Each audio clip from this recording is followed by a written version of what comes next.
What's up, Brett? What are you doing?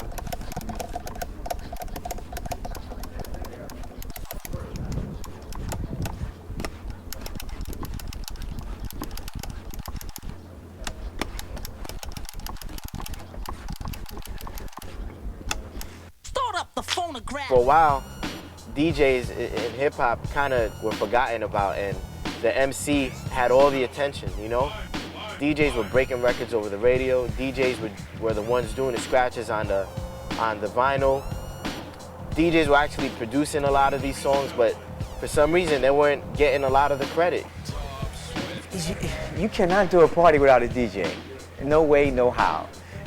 If a rapper comes to the party, he can't do anything because there's no DJ there. You know, there's no DJ there. And whoops. The DJ is the focal point of hip hop, okay? And basically, we're the beat makers, we're the entertainers, okay? And the thing of it is, when you don't have the DJ, you lose your backbone. You know, it's just. I mean, hip hop is not going to stand complete. You have your b-boys, and you have your MCs, and you have your street entrepreneurs. You have everybody that talk hip hop, walk hip hop. But if you don't have the backbone of it, or you don't know the 5 elements of hip hop, then you're not going anywhere.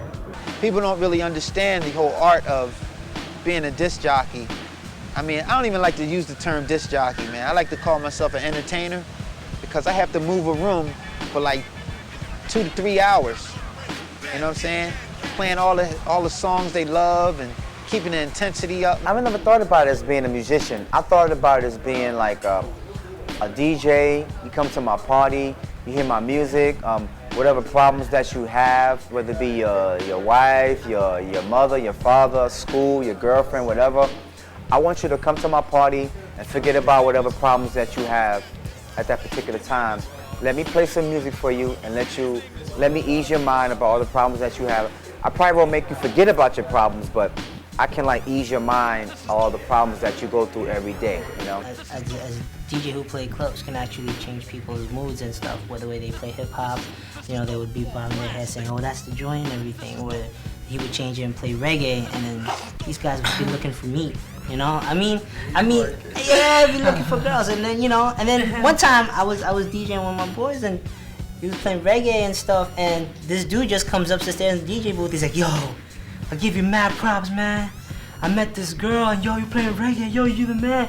I mean, yo, the DJ could introduce you to a girl, if anything, you know, and stuff. I mean, you know, there's a lot of things that DJs can do. You communicate through your music, you know, like you could get, plenty of times I was in the crowd and just listening to somebody, I was like, damn, you know, I know what he's thinking on this, you know?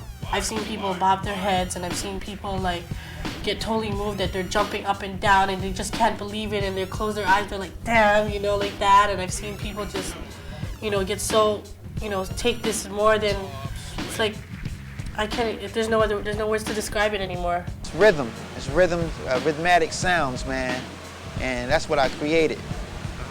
And I mean, when you apply that to a party and you have everybody dancing to it, it's incredible. Some people will actually just dance and really just get into the music, and some people just watch. And they'll still be really into it. Yeah. But at first, if you're not used to that, you're thinking, oh, they're not dancing. They must hate what we're playing. But really, they're just people like me. I'll get out on the floor and dance. He's not the type of person to go, you know, do spins on the floor. He'll just stand back and analyze the music and listen to it. And he's still just as equally into it as I am.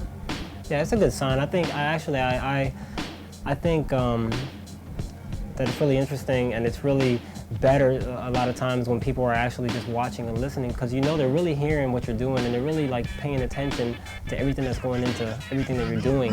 Because a lot of times we play a lot of records and we're doing a lot of stuff, and there's a lot of stuff that people don't really catch. So the people that are really like paying attention are the ones that are really getting the full show and are really getting the most out of it. So it's. But then without the dancers, you completely you lose the energy. When they boo you, that was the wrong record to put on. No, you gotta kind of like feel your crowd, man. It's like you have some DJs that just go out there and say, hey, whatever I play is going to be the shit and they're going to like it. You know, you can't have an attitude like that, man. I mean, people used to hearing what they're used to hearing, you know?